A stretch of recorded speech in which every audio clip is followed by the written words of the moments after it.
Environment Protection Act 1986, Act number 29 of 1986, enforced on 23rd May 1986। तो अब ये act आया क्यों था? ताकि ये प्रोवाइड कर सके protection and improvement of environment से रिलेटेड मैटर्स एंड जो भी other matters related with environment हैं उनके लिए प्रोवाइड करने के लिए। तो प्रोटेक्शन, इम्प्रूवमेंट और अदर जो भी मैटर्स हैं एनवायरनमेंट से रिलेटेड उनके लिए प्रोवाइड करता है ये एक्ट। यूएन की एक कॉन्फ्रेंस हुई थी on human environment in Stockholm in June 1972, जिसमें इंडिया ने पार्टिसिपेट किया था ताकि वो अप्रोप्रिएट स्टेप्स ले पाए for protection and improvement of human environment.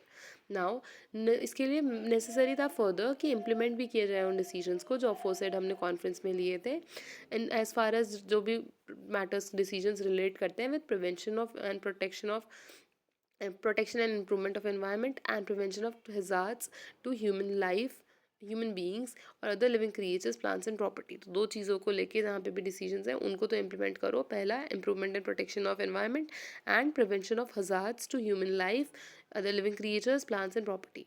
अब ये इनैक्ट हुआ था by parliament in 37th year of the republic of India. Chapter 1 preliminary first section बात करता है short title, extent and commencement. Short title environment protection act 1986, extent whole of India.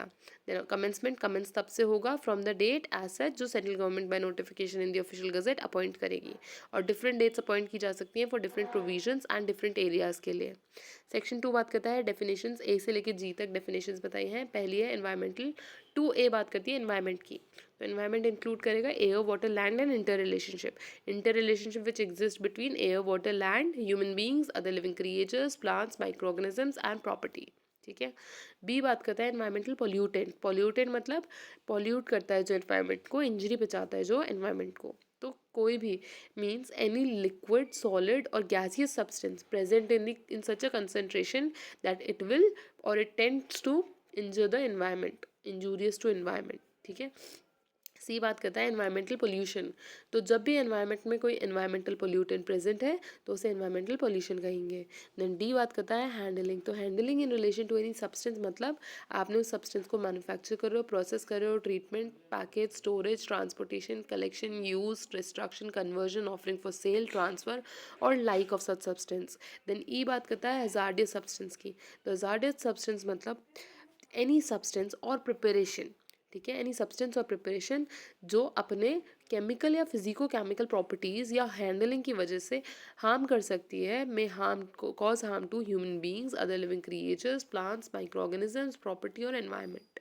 F बात करता है ऑक्यूपायर। तो occupier in relation to any factory और premises, तो वो होगा जिस पर्सन का कंट्रोल है ओवर द फैक्ट्री और प्रोमाइसेस। और जहाँ पे बात कर रहे हो आप in relation to any substance, तो वहाँ पे ऑक्यूपायर इंक्लूड करेगा पोजेशन, जिसके पास पोजेशन है ऑफ द सब्सटेंस। जी बात करता है प्रेस्क्राइब्ड की। तो प्रेस्क्राइब्ड का मतलब है prescribed by the rules are made under this act. Chapter 2 बात करता है general powers of the central government. Section 3 बताता है कि सेंट्रल गवर्नमेंट के पास मेजर्स लेने की पावर है, कि वो पावर मतलब मेजर्स ले सकता है for protection and improvement of environment.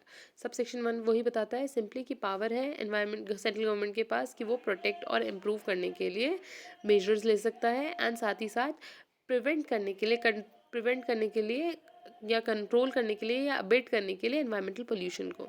दो चीज़ें, ठीक है। सब सेक्शन 2 बताता है कि विदाउट प्रेजुडाइज गिविंग